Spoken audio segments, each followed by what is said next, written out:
Muhammad sallallahu aleyhi ve sellem'den ömür bayanı. Kırgızçaga kotorgon Ernest Kıyas. 6. seriya. Musulmanlar cuma gündü mayram katары görüşöt. Bul günü Peygamber sallallahu aleyhi ve sellem sarlap turup denesin toluğu menen juunup, anan dene boyuna jipar jıttardı sep, cuma gün aptadagı gündördün eң пайдалуусу деп күбөрөндү Muhammad sallallahu aleyhi ve sellem. Kim bul günü taza darat alıp anan meçitke basıp gelip imamdı uğup oltursa, eki cuma namazının aralığındağı günölörünün bardığı geçirilet delinet. Peygamber sallallahu aleyhi ve sellem cuma gündün barkın mına şundayça belgilegen. Cuma gündün kanday qadırlуу ekendигин al meçitke kelgen adamlarga daga aytkan.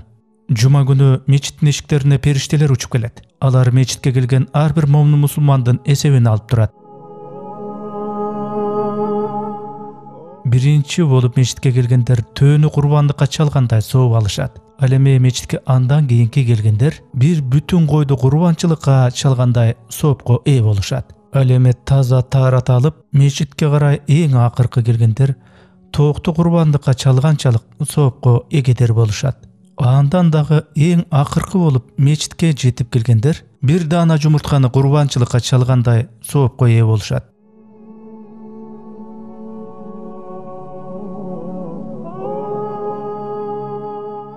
İmam meçitte minbarga çıkıp özünün hutbasını başlaganda perişteler esep kitebin jabışat. Muhammad sallallahu aleyhi ve sellem'dan cuma gün turalı ınday sözdördü ukkanda meçitke kelgen momundar cuma günkü ötö mani berişken. Alar bul jagынан Muhammad sallallahu aleyhi ve sellem'dan ülgü alışkan. Muhammad sallallahu aleyhi ve sellem'day olup taptaza darat alışkan, taptaza giyimlerdi giyişken, dene boyloruna jipar jıttardı sevişip, gedegen bagaltarga jardam berip kuantышкан. Cuma gündün, cuma namazdın özgöçölügü mına uşundayça basa belgilenip, anın manilülügü musulmandardan musulmandarga taratılgan. Oşol gündön oşul günkө çeyin, cuma gün musulmandar üçün mayram gün katары kuvanuu menen belgilenip жүрөt. Medinadağı tolkundu. Muhammad sallallahu aleyhi ve sellem'den Yasribke göçüp kelgenine 2 yıl bolup kalgan. Medinanın turgundары ötö tınçsızdanıp jatışkan. Antkeni Peygamber sallallahu aleyhi ve sellem'ga Allah subhanahu wa ta'ala tarabынан tömöndөгүдөй аян жиберилген эле. Силерден мурункуларга парз кылынгандай эле орозо тутуу силерге да парз кылынды. Балким такыба ыймандуу болорсуңар. Ыйык Кур'ан 2-сүрө 183 аят. Muhammad sallallahu aleyhi ve sellem Allah'tan gelgen bul gabарды musulman momindarga jarıyalayt. Bardыk momin musulmandar kuwana tolkuştu. Mından ары Ramazan ayında orozo tutu parz kılıngan ele. Peygamber sallallahu aleyhi ve sellem algaç orozo tutuga niyet kılуу kerektigin momin musulmandarga түшүндүrdү. Anan taң atarga çeyin turuu kerektigin, жерге жарык киргенге чейин оозду бекитүү туура болорун түшүндүрдү. Андан кийин Muhammad sallallahu aleyhi ve sellem момун мусулмандарга орозо айы ичинде эмне кылууга болорун, эмне кылуудан сактануу керектигин кенен баяндап берди. Мединалык мусулмандар Muhammad sallallahu aleyhi ve sellem'дин айткандарын бүт кунт коюп угушуп, калааны орозо айынын бейпил деми аралады. Так мына ушул айда ыйык Кур'ан түшүрүлгөн. Ошондуктан Пайгамбар саллаллаху алейхи ва саллям орозо айын Кур'андын айы деп атаган. Кур'ан китебинен окулган бир тамга башка айларда 10 соп алып келе турган болсо, орозо айында окулган Кур'андагы бир тамга үчүн 30 000 соп жазылат. Орозо айы мусулмандарга көрүнбөгөн, билинбеген мүмкүнчүлүктөрдү тартуулап атты. Бул айда мусулмандардын көпчүлүгү Кур'ан окуп атты. Ар бир үйдөн Кур'ан окуган үндөр чыгып турду. Жергиликтүү эл Muhammad sallallahu aleyhi ve sellem'дин баскан турганына дагы көз салып жүрүштү. Алар Muhammad sallallahu aleyhi ve sellem'дин баскан турганынан үлгү алып атышты. Пайгамбар sallallahu aleyhi ve sellem'дин ар бир сөзүнө маани берилип, ар бир кыймыл аракетин туурап жатышты. Пайгамбар конок күткөндү, мейман тосконду жакшы көрөр эле. Конок, мейман үйгө береке алып келер, үй бүлө мүчөлөрүнө жакшылыктарды алып келерин айтчу. Ачкаларды тоюндуруу, muhtаждарга кол сунуу пайгамбар саллаллаху алейхи ва салламдын эң сүйгөн амалдарынан эле.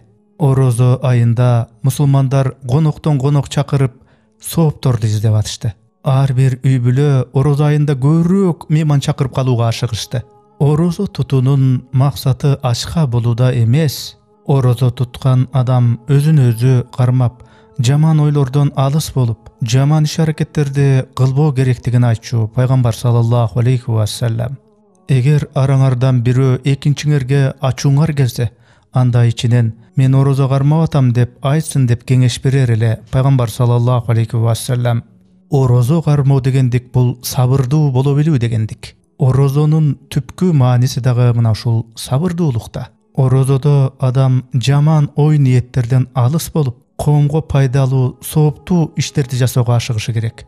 Мындайча айтканда, орозо тутуунун максаты аны тутуп аткан адам Аллахтын астында өзүнүн алсыздыгын, ага муктаждыгын моюнга алуусу кажет.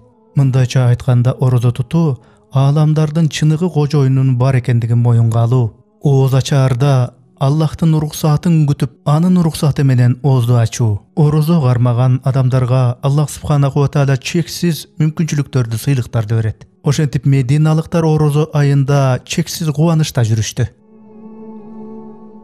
Казыначынын даны.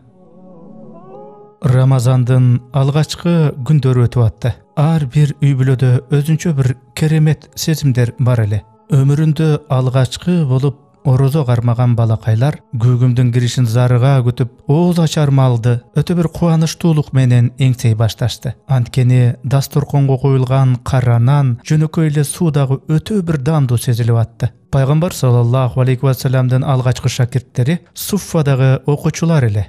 Ал окуучулар өздөрүн толугу менен илим-билимге арнаган. Ар бири пайгамбар саллаллаху алейхи ва салламдан илим үйрөнүп алайын деп ашыгып турчу. Алардын ар бири ачка болсом дагы, чаңкасам дагы пайгамбар саллаллаху алейхи ва салламдын билим нуруна чайынсам болду деп эсептечү. Ал окуучулар деле орозо айында башкалардай болуп орозо кармашты. Эртели кеч орозо кармаган байкуштар кээ күндөрү ооз ачарда эч бир даам таба албай калышчу.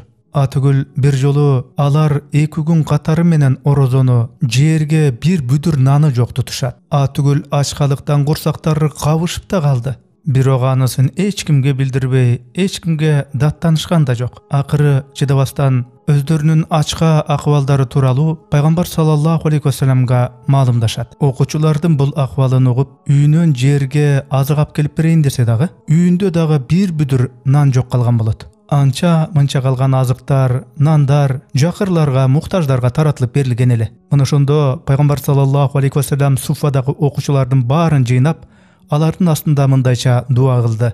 О Аллах, өзүңдүн мээримдүүлүк, боорукерлик казынаңдан бизге ырыскы берүүңдү тилейбиз. Бир жалгыз өзүң гана бизге ырыскы берүүчүсүң. Сенден башка эч ким бизге ырыскы бере албайт. Пайгамбар саллаллаху алейхи ва саллам дуа кылып жатканда, артынан окуучулар улам-улам амин деп жатышты.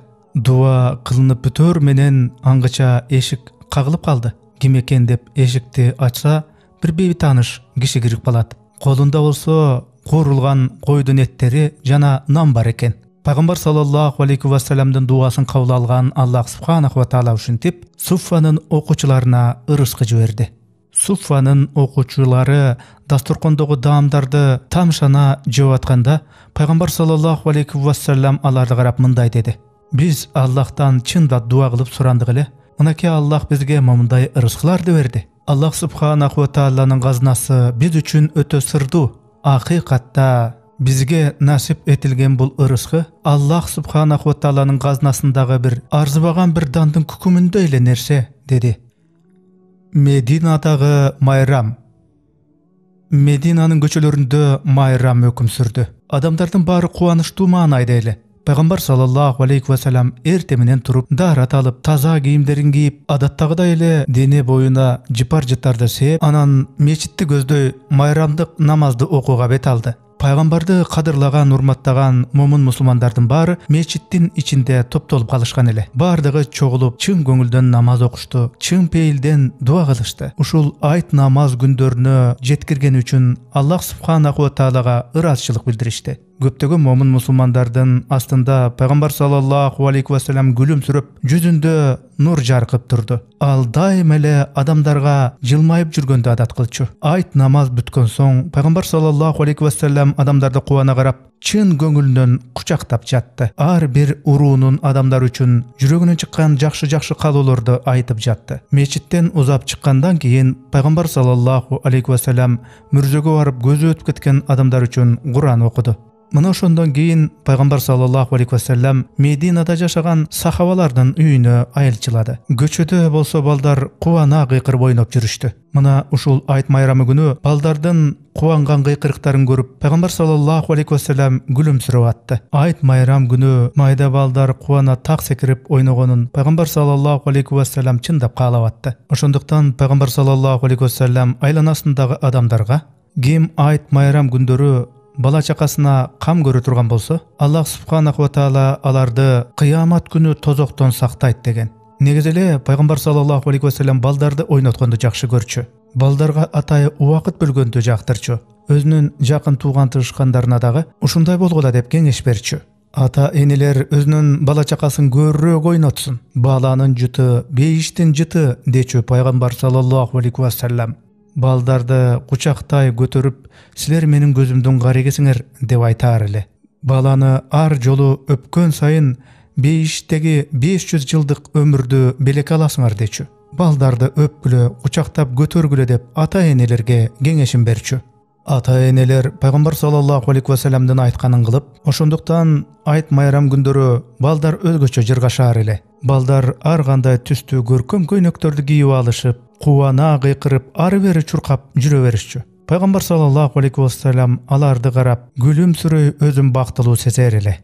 Балдар бактылуу болсо, пайгамбар саллаллаху алейхи ва саллям да өзүн бактылуу сезчү. Жакырларга жардам. Пайгамбар саллаллаху алейхи ва саллям бүтүндөй адамзат үчүн дайыма үлгү болуп келген. Ал өтө айкөл киши эле. Колундагы бар нерсесинин баарын жакырларга, гарып мискиндерге таратчу.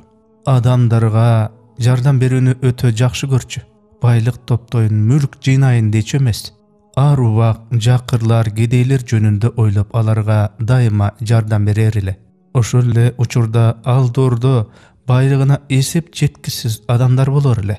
Так ошондой бай адамдардын жан-жакасында курсагы ач, жерге наны жок кедей адамдар көп кездешер эле. Пайгамбар саллаллаху алейхи ва саллям коомдогу мына ушул теңсиздикти жоюуга аракет кылчу. Мына ушул жолду кантип чечүү боюнча Аллах субханаху ва таала өз периштеси аркылуу Пайгамбар саллаллаху алейхи ва саллямга аян жиберет. Аллах субханаху ва тааланын Пайгамбар саллаллаху алейхи ва саллямга жиберген вахий кабары боюнча мындан ары ар бир бай адам өзүнүн байлыгынан 40-1 үлүшүн кедейген балдарга зекет катары бериш керек болгон. Маселен, 40 кумара алтыны бар бай адам анын 1 кумара алтынын кедей кембагал адамга берүүгө тийиш эле. 40 төөсү бар адам 1 төөсүн кедейге бериши керек. Ал эме 40 кою бар адам анын арасынан 1 коюн кедей кембагал адамга берүүгө тийиш. Ошонун соң ары 40 үйү бар адам 1 үйүн кедей кембагал менен бөлүшүүсү кажет. Айтор бай бардар турган адамдар байлыгынын 40-1 бөлүгүн кедей кембагалдар менен бөлүшүп, Аллах тааланын ыраазычылыгы үчүн соопторго эгедер болушу керек эле. Бул кайрымдуу мамилени зекет деп аташат. Ошентип Аллах субханаху ва таала кедей кембагалдардын укугун мына ушундайча коргоону буйурду. Бул кайрылуу бай адамдарды берешен болууга чакырган. Пайгамбар саллаллаху алейхи ва саллям Аллахтын буйругун эркин элге мына ушундайча жеткирген. Момун мусулмандар болсо бул буйруктун аткарылышын эч бир кечеңдетишкен жок. Зекет жана садака бай адамдардын кедейлердин астындагы милдети. Демек, кедейлердин байларда акысы бар деген сөз. Мына ошондуктан ислам дининде өз байлыгынан кедейлерге зекет берүү оор күнөө катары саналат. Мусулмандар арасындагы бай бардар адамдар зекет менен садаканын Аллах субханаху таала менен түздөн-түз байланышы бар экендигин билишип, ким Аллах субханаху тааланын буйругун батыраак аткарат дегенге келгенде өз ара жарышышкан.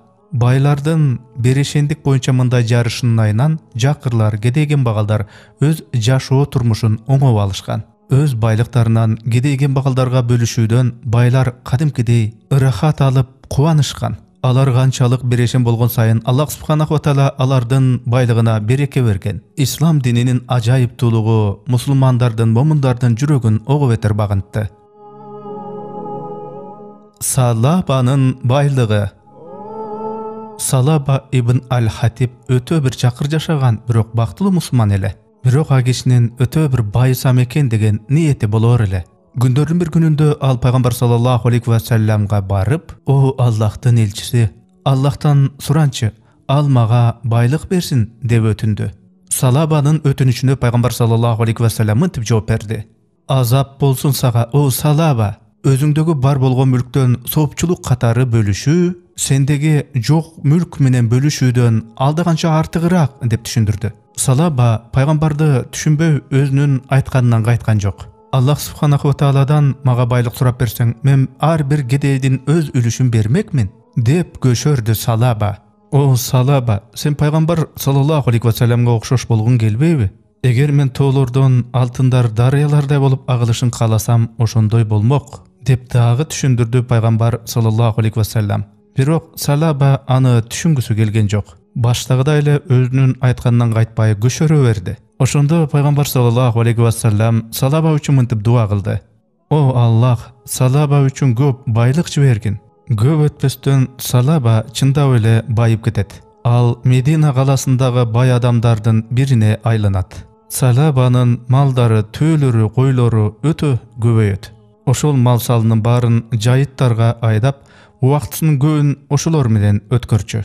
Мурда намаздарын эч калтырбай окуп жүрчү Салаба байлыгы көбөйгөндөн кийин намаздарын калтыра баштайт. Байлыгы көбөйүп, иштери илгерлеген сайын Салаба атүгүл жума намаздарды дагы калтыра баштайт. Күндөрдүн бир күнүндө намаздарга Салабанын келбей калгандыгын байкаган пайгамбар саллаллаху алейхи ва саллам Салабага эмне болду, эмне үчүн ал көрүнбөй калды деп сурайт. Намазга келген момун мусулмандардын арасынан анын иштери илгерлеп байый баштады. Эми анын намаз окуганга убактысы болбой калды деген жоопту угат. Пайгамбар Салаба үчүн Аллахтан байлык бер деп суранганына өкүндү. Салабанын бейиштин сыйлыктарынан кур калышынан каалаган жок. Ал Салабанын мурдагыдай эле намазды бекем туткан такыба адам болушун каалады. Эки адамды Салабага жөнөтүп, жок дегенде ал зекетти төлөөсүн аманат кылып айттырды. О Салабаң түшкүр десе, ал ошентип зекетти төлөөдөн дагы баш тартат. Пайгамбардын жөнөткөн эки адамы келип пайгамбарга бул туурасында айтышат. Пайгамбар көпкө чейин ойлонуп кайгырып олтурду дагы мындай сөздөрдү айтты: "Салабага азап болсун, Салабага азап болсун" деп өкүндү ал. Эки достун түгөнгүс бакыты. Мединада эки дос жашачу. Ысымдары Абдуллах жана Абу Дарда эле. Экөө бири-бирин урматтаган өтө ынактардан эле. Бирок бир маселеде экөө дайыма бири-бирине карама-каршы болчу. Абдуллах Аллах Таалага сыйынса, Абу Дарда идолдорго табынчу. Досунун идолдорго табынганына Абдуллах өтө өкүнүп жүрчү. Абу Дарда досум туура эмес жолдон четтеп, туура жолго түшсө экен деген тилеги бар эле. Абдуллах күндөрдүн бир күнүндө колуна балта алып, досунукуна бет алат. Абу Дарда өз үйүндө жок эле. Ошондо Абдуллах балта менен анын үйүндөгү идолдордун баарын талкалап бытчытын чыгарат. Абу Дарда өз үйүнө кайтып келип, үйүнүн ичиндеги идолдордун бүт баарын талкаланганын көрүп, өз ичинен мындай дейт: "Ой тобо, бул идолдор чынында эле Кудай болгон болушса, анда өзүн өзү коргой алышат эле го. Өздөрүнүн күчүн көрсөтөт эле го. Азыр мен эмнени көрүп турам? Алар өздөрү коргой албаптыр го" деп мына ушинтип Абу Дарда ичинен миң ойлонуп, миң толгонот. Абу Дарда үйүндөгү болуп өткөн окуяны көпкө чейин ойлонуп, аны таразалап, акыры өзүнүн досу сыйынып аткан жалгыз бир Аллахка, жалгыз бир жаратканга сыйынууну чечет. Чыныгы күчтүн башаты, булагы бул Аллах субханаху ва таала. Дээринде мына ушул нерсени түшүнүп Абу Дарда пайгамбар саллаллаху алейхи ва салламга чуркап барат. Мына так ушул учурда пайгамбар саллаллаху алейхи вассаламдын жанында досу Абдуллах турган эле. Алыстан эле досу Абу Дарданын келатканын көрө коюп, "О Аллахтын элчиси, Абу Дарда бизге сүйүнчүлөгөнү келатат" деп кыйкырып жиберет. Анда пайгамбар саллаллаху алейхи вассалам жылмайып, "Абу Дарда мусулман болгусу келатыптыр. Аллах мага ушундай кабар берди" деп күлүмсүрөдү. Пайгамбардын айтканына Абдуллах өтө кубанды. Анткени ал досу Абу Дарданын мусулман болушун өтө көп каалап дуа кылды эле да. Абу Дарда пайгамбар саллаллаху алейхи вассаламга жакын келип салам берди. Андан соң ал Аллахка күбө келтирип шахадат келимесин айтты. Эми Абу Дарда дагы досу Абдуллахка окшоп, Мухаммад саллаллаху алейхи вассалам менен тыгыз байланышта болот. Абу Дарда жүзүн досу Абдуллах жакка буруп, ага ыраазы болгондой, чын пейилден рахмат айткандай күлүмсүрөй карады.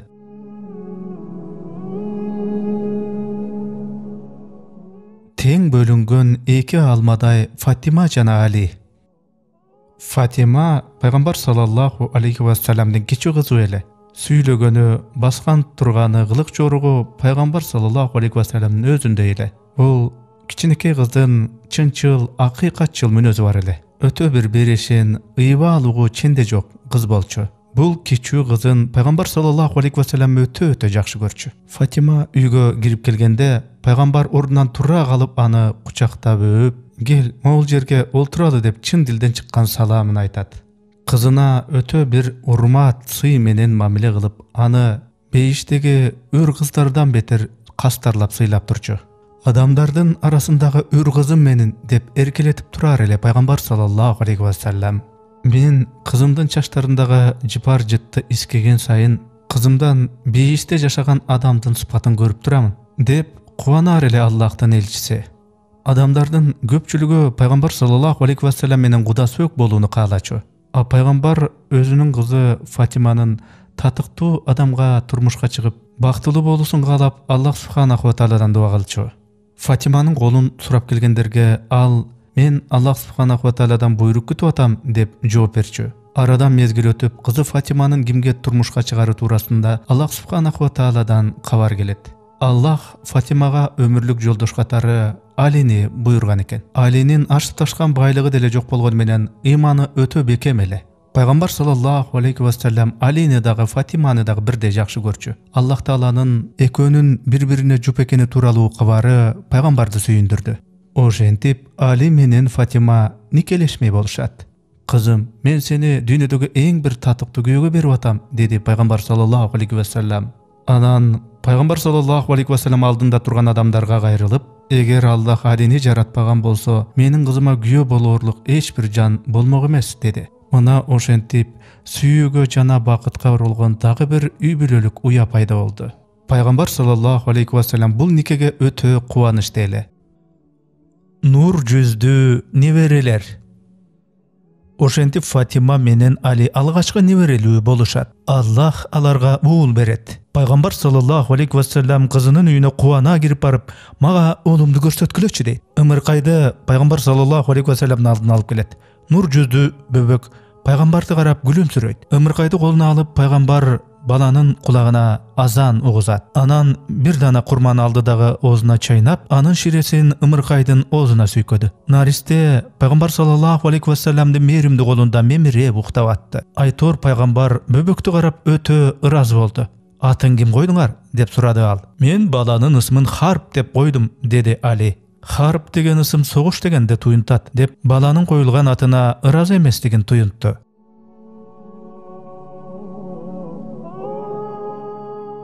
Бу ымыркайдын атын Хасан деп коелу. Хасан көркөм дегенди билдирет, деди пайгамбар саллаллаху алейхи вассалам. Ымыркайдын атасына да энесине да бул ысым жагып, баланын ысмын Хасан деп коюшту. Пайгамбар саллаллаху алейхи вассаламдын кеңеши менен Фатима менен Али баланын төрөлүш урматына кедей кембагалдарга күмүш тыйын таратышты. Наристенин төрөлгөнүнө 7 күн болгондо курбандыкка кой союлду. Андан кийин баланы сүннөткө олтургузушту. Айтор бала үй бүлөдө өтө бактылуу күндөрдү өткөрүп жатты. Аңгыча бир жыл өттү. Али менен Фатима дагы бир наристелүү болушту. Аллах таала аларга уул берди. Экинчи уулуна Хусайн деген ысым беришти. Пайгамбар саллаллаху алейхи ва саллям эки небересин тең жандай жакшы көрчү. Пайгамбар саллаллаху алейхи ва саллям Аллахтан дуа кылып: "О Аллах, мен неберелеримди сүйөмүн, сен дагы аны сүйгүнүң" деп дуа кылар эле. Неберелерине тез-тез каттап, бетинен сүйүп, кучактап, жакшы көрөр эле. Хасан менен Хусан бу дүйнөдөгү менин эки берметим деп эркелетчү Пайгамбар саллаллаху алейхи ва саллям. Кичинекей балдар дагы пайгамбардын неберелери экенин сезгенде өздөрүн өтө бактылуу туюшчу. Хасан менен Хусан ошентип таятасы менен эң бактылуу күндөрдү өткөрүп жатышты.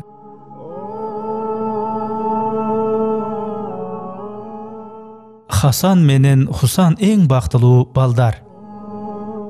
Тулку боюнда пайгамбар саллаллаху алейхи ва салламдын каны бар бул эки бала өтө бактылуу балдар эле. Жүздөрү жаркын, ажайып бул эки бала балалыктын таттуу күндөрүн өткөрүп жатты. Алар пайгамбар саллаллаху алейхи ва салламдын өзүнүн тарбиясын таалимин алып чоңоюп жатышты. Эки баланын ичинен Хасан таятасына окшоп маңдайы жазы, жүзү дайыма жаркырап турчу. Экөөнү тең бирдей жакшы көргөн пайгамбар саллаллаху алейхи ва саллям аларга бат-баттан каттап, кучактап, өп жыттап турар эле.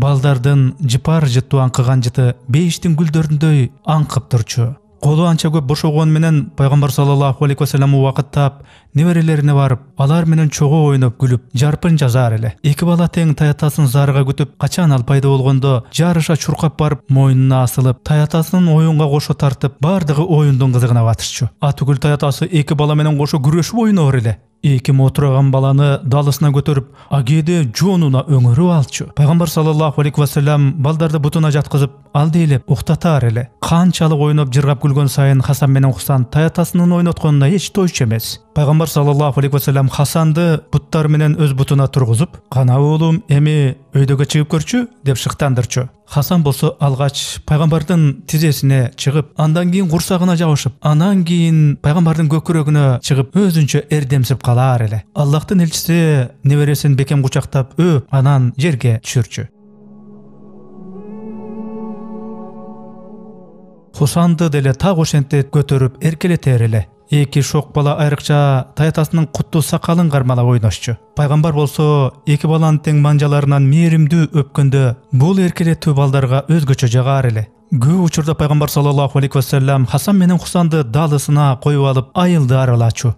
Бир курдай Умар аларды көрүп, адамзаттын ичинен эң бир татыктуу инсандын далысында олтуруу силерге буйруганын карачы деп эки балага карап күлүмсүрөй суктанды. Пайгамбар саллаллаху алейхи ва саллям ага жооп кылып: "Албетте, бул экөө тең мен үчүн кандай кымбат" деп жооп берди. Балдарын тарбиялоого анча маани бербеген ата-энелер пайгамбар саллаллаху алейхи ва саллямдын неберелерине кылган мамилесин көрүп өтө суктанышчу. Аллахтын элчисинин балдарга кылган мамилесин көрүп, балдарына кайдыгер ата-энелер ал мамилесин кое башташты.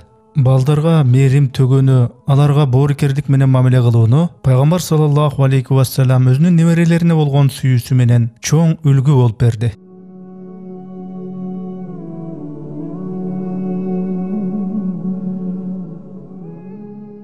Бир жолу Аллахтын элчиси өзүнүн неберелери Хасан менен Хусанды өпкүлөп, кучактап отурган. Бир маалда эшик кокустан ачылып, үйдүн ичине бир киши кирди. Пайгамбардын өз неберелерине болгон жылуу мамилесин көрүп, ал биресе таң калып, биресе суктанып, момундай сөздөрдү айтты: "Менин 10 балам бар. Билсеңиз, мен алардын бирөөсүн дагы өп кучактаган эмесмин" деди. Аллахтын элчиси бул кишинин аталык мээриминин өтө бир муздактыгына кейип кепшип мындай деди: "Эгер Аллах сенин рухуңдан боорукерликти, мээримдүүлүктү алып салса, мен анда эмне кыла алмак элем" деди пайгамбар саллаллаху алейхи ва саллям.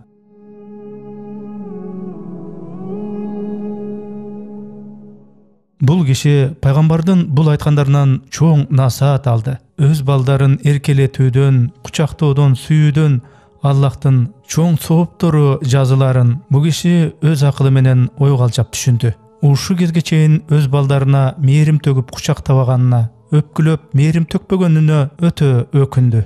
Пайгамбардын эки небереси тең таятасынын мээримин, сүйүүсүн көрүп, андан канаат алып ыраазы болуп чоңоюп өсүштү.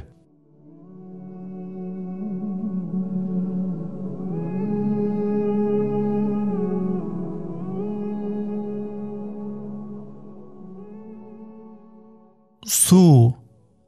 Хасан менен Хусан өзүнүн таятасы аларды кечке эркелетип ойнотсо дагы, ойноп оюнга, күлүп күлкүгө тоюшчу эмес. Аллахтын элчиси неберелерин такыр кыя албай, аларды каалашынча ойнотуп, эркелетип, качан гана көздөрү сүрүлүп уйкуга кеткенде, анан акырын өзүнүн иши менен кетер эле. Кирелиден кечке шаттана, кубана ойногон эки небереси акыры оюндан чарчап, бирөөсү пайгамбардын көкүрөгүндө, экинчиси пайгамбардын бутунун астына жатып, көчлүү уйкуга кетер эле. Ооба, чынында бул эң бактылуу балдар болчу. Анткени Хасан Хусан экөө тең пайгамбардын өзүнүн таалимин, мээримин көрүп өсүштү. Мухаммад саллаллаху алейхи вассалам дагы эки небересинин тең жакшы тарбия көрүп өсүшүн каалады. Куттуу пайгамбар неберелеринин ден соолугуна да кам көрүп, алардын ден соолугунун чың болушун каалап, экөөнү кез-кез күрөштүрөр эле. Ал балдардын бошоң болуп өспөй, сууда чөмүлүшүн, кээде чуркап, кээде ат минип шамдагай болушун каалар эле. Аллахтын элчиси неберелеринин бирин өйдө, бирин төмөн көрчү эмес, экөөнү тең калыс, бирдей мээрим төкчү. Бир күнү пайгамбар адаттагыдай эле неберелерине барып, аларды аябай ойнотуп, оюндан чарчаган экөө адепкисиндей эле пайгамбардын астында өтө чарчап уктап калышат. Бир аз мезгил өткөндөн кийин Хасан көзүн ушалап ойгонуп суу сурады. Аллахтын элчиси ордунан турду дагы идишке суу куюп Хасанга сунду. Аңгыча Хусан дагы чукуранып ойгонуп кетти дагы. Ал дагы чаңкаганын айтып, пайгамбардын сунуп турган колунан сууну алмак болду. Бирок пайгамбар саллаллаху алейхи вассалам сууну Хусанга эмес, Хасанга берди. Муну байкап турган Фатима бери жактан Аллахтын элчисине кайрылып, "Сиз эмне Хусанга караганда Хасанды жакшы көрөсүзбү?" деп суроо салды. Мухаммад саллаллаху алейхи вассалам калыстыкка, акыйкаттыкка өтө маани берчү. "Жок", деди пайгамбар Фатимага. Эң биринчи болуп Хасан сууну сураган эле. Мына ошондуктан биринчи болуп мен сууну Хасанга бердим деп жооп берди. Бул мамилеси менен пайгамбар саллаллаху алейхи вассалам Хасандын биринчи болуп суу сураганына адилеттүүлүк менен мамиле кылып, ал эми Хусанды болсо сабырдуу, чыдамкай болууга, ошону менен бирге улууну, агасын сыйлоого чакырып насаат кылды. Акыйкатта ыймандуу такыба адам өзүнө каалаганды башкага да каалайт деген акылдуу сөзүн айтты пайгамбар саллаллаху алейхи вассалам. Карагылачы, пайгамбар саллаллаху алейхи вассалам кандай акылдуу болгон. Анын жанында чогуу болгондор кандай гана бактылуу. Уландысы бар. Биздин мына ушул мээнеттердин баарында сиздердин мээнет дагы бар. Анткени бул видео котормолор сиздер ак мээнет менен адал иштеп таап анан бизге которуп аткан акчалардын жардам менен чыгып атат. Бул видеолордогу жакшылыкка, исламга чакыруулар канчалык элге жайылган сайын, ошол видеолорго элдер рахмат деп айткан сайын, демөөрчү болуп биздин каналга акча которгон сиздерде дагы, бул видеолорду кыргызчалап мээнет кылган бизде дагы элге пайдалуу, жаратканга жаккан бир жакшы иштерге себепчи болуп атам го деген жылуу үмүт пайда болууда. Оорчулук келбесе видеолорду бөлүшүңүздөр, каналга катталыңыздар. Мындан тышкары Telegram каналыбыз дагы бар. Ага дагы катталып, диний видеолорду көрсөңүздөр болот. Каналыбызга мындан да көбүрөөк тасмалар которулушун кааласаңар, мээнетибизди мындан ары да колдонуу каалоочулар болсо, экрандагы номерларга акча которсоңуздар болот.